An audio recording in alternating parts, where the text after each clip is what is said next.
welcome to this bonus video. I'm MCFPapa. I just wanted to talk about the state of mystery case files on Steam because it's very weird. To be honest, I had no idea that the mystery case files games even were on Steam up until just recently, because I always got them from Big Fish. You know, it's honestly really weird that they're even on Steam, because it's like, I'm pretty sure the rights are still like totally owned by Big Fish, and they just like lease them out to the developers. And you would think that they would want to keep mystery case files for their own Big Fish Games website exclusive, you know, to draw people to it, and wouldn't want them to even have it on Steam, but they do for some reason. And as I was looking through these various games on here, there's quite a few weird things I just like to point out here. First of all, there's this mystery case files bundle, which, like, I'm not sure who's gonna want to pay like $134.21 to get so many games at once of the mystery case files series. I'm not sure, but anyway, so it says get all 17 games currently available on Steam, and then it lists all the games in the bundle, but there's something very weird in that there's several missing. Now, I can kind of understand why Dire Grove is missing, since it doesn't work on modern computers. Kind of. But, like, Shadow Lake, Fates Carnival, and Dire Grove Sacred Grove can run fine. Is it just maybe a rights issue? Like, with Fates Carnival and Dire Grove Sacred Grove, they don't have the permission from Elephant Games to put them up on the storefront? I don't know. And then Shadow Lake, maybe it's an issue with like Leah Thompson, and she doesn't want her likeness put on Steam without more royalty fees. I don't know. But then another really weird thing is it says right here, Mystery Case Files, Escape from Ravenhurst Collector's Edition. But if you go to Escape from Ravenhurst, it doesn't list it as a collector's edition. And it doesn't even in the description. So, is it really just the standard edition of the thing? Like, the screenshots themselves don't have like the guide button on it, so presumably it is just the standard edition. No, I don't want to play the trailer. Not that that's really saying much, given how little the Escape from Ravenhurst Collector's Edition adds, but it's still just very weird that it does that. And then what's even weirder is there's like items for the point shop available for this. Like, you can get a butterfly profile background or like artwork here, and then I guess some emotes and that. But like, why did they put them for Escape from Ravenhurst specifically, but not a single one of the other Mystery Case Files games on here have stuff for the point shop? So why do it? I don't know. And then for other weird stuff, like every single one of the games is in English, except Mystery Case Files Ravenhurst has French and German support as DLCs. But none of the other ones seem to have any other languages listed. So that's really strange.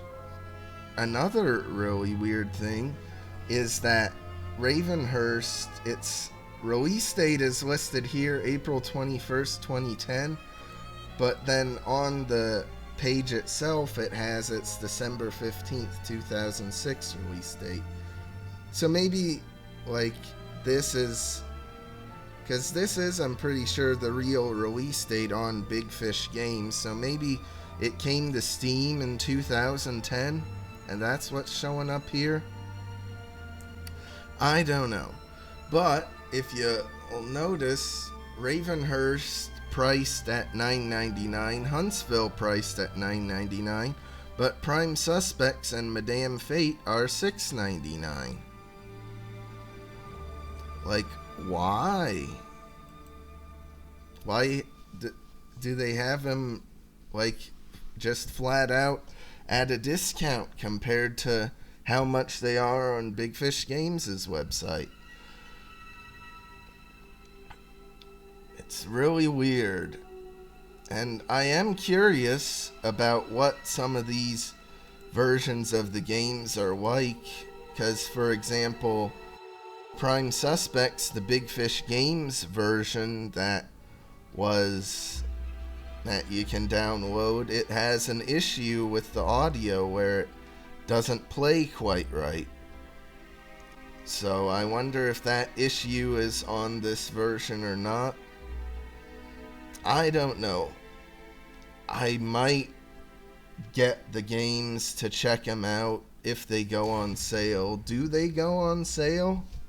I know Steam, like, games very commonly go on sale, but, like, on Big Fish Games' website, these games, like, barely ever go on sale with promotions and that. So I wonder. But it's just weird that, like, Prime Suspects and Madame Fate got discounted, but Ravenhurst and Huntsville didn't. I guess maybe they thought they could sell more because it's like the first in the series, and then the start of the Ravenhurst saga. I don't know. But then we get down to 13th Skull, the collector's edition, and along with all these other collector's editions are priced at $9.99, which is literally half of what it costs on Big Fish Games' website. Like, you can get the standard edition on Big Fish Games' website for that price, or you can get the collector's edition here. So just really weird. And then down here, like, some of the more recent games by Grandma are a bit more expensive, but still discounted compared to the $19.98 regular price. There's The Last Resort, there's The Dalamar Legacy, there's Incident at Pendle Tower, and there's Riddle of Mrs. Bishop, which just actually released on here a few days ago. For some reason, there's no Mystery Case Files, A Crime in Reflection. Like, did they just forget to put it on Steam?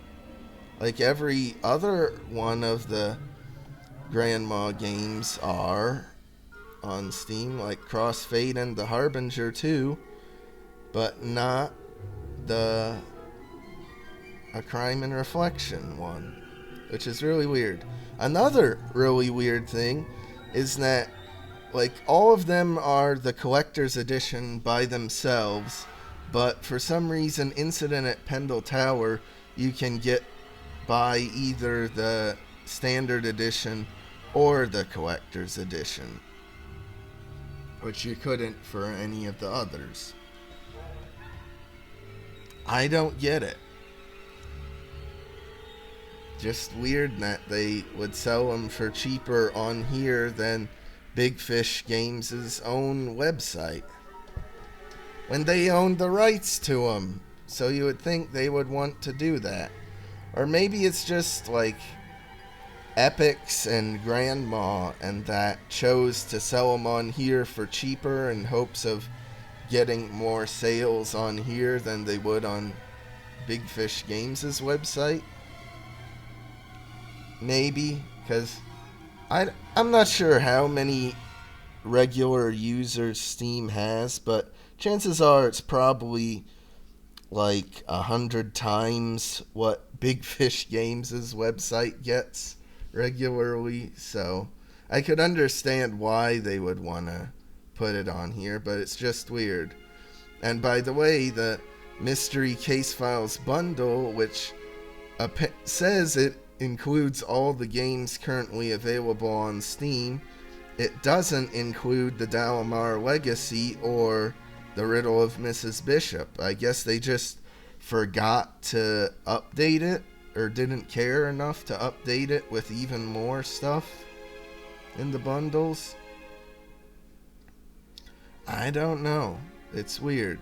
And it's also weird they promise these games are coming at a later date, because I really doubt they will come to Steam at a later date. Who knows? I could be wrong. Maybe they're actually working on Steam versions right now to port over. Not that it would really take much work, I don't think. But anyway, just wanted to point out how weird it is for these. And like, I do want to maybe get some of these games again just to see how they compare and run compared to the Big Fish Games' versions. But that, I guess, will have to wait, because even though they are somewhat discounted, I'm not really wanting to pay that much for stuff I already own.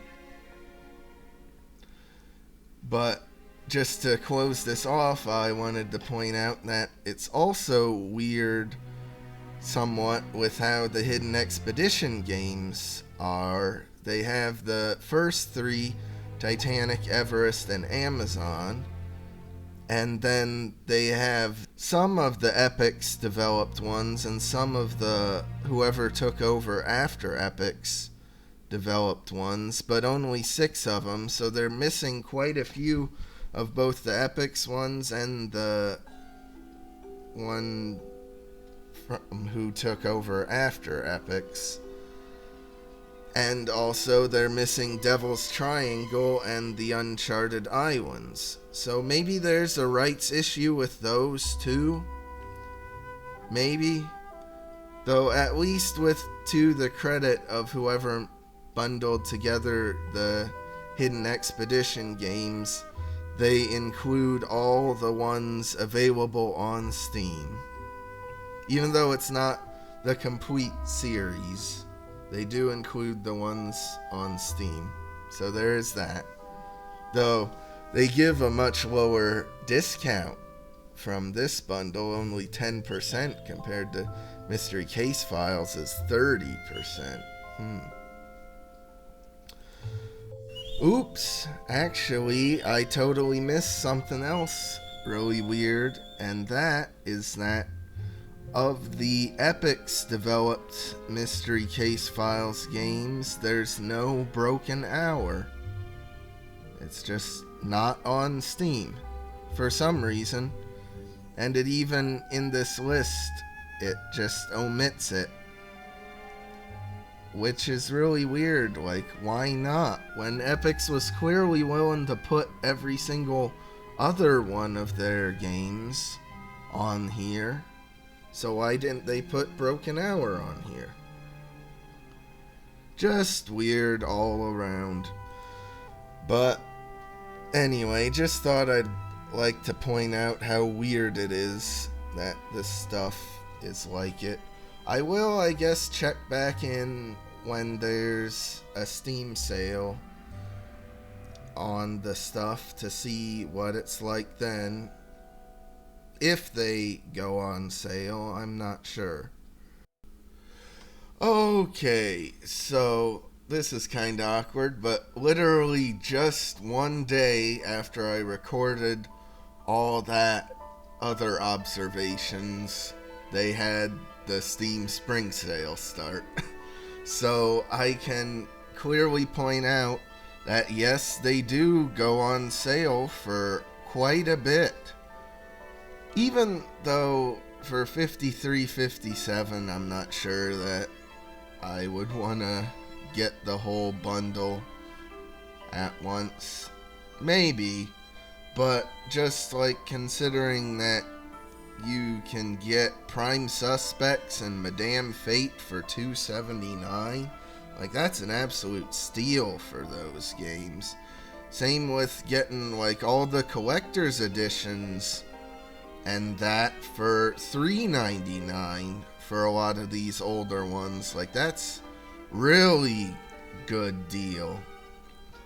Definitely better than you'd get on Big Fish Games' site. And the more recent ones are $5.59, which is still a really good discount. It seems to be that like this is the definitive way if you're gonna wanna buy the games to buy them on Steam, because they're a lot cheaper. Though the only downside, I guess, is you gotta wait for the new ones to actually come to Steam. Like it took Riddle of Mrs. Bishop, about 4 months to come? And of course, I guess because it's a new, technically quote-unquote new game for Steam, that isn't discounted right now. But it probably will fairly soon. But yeah, it seems like you might as well just buy them all, at least all the ones you can, on Steam, if you haven't already.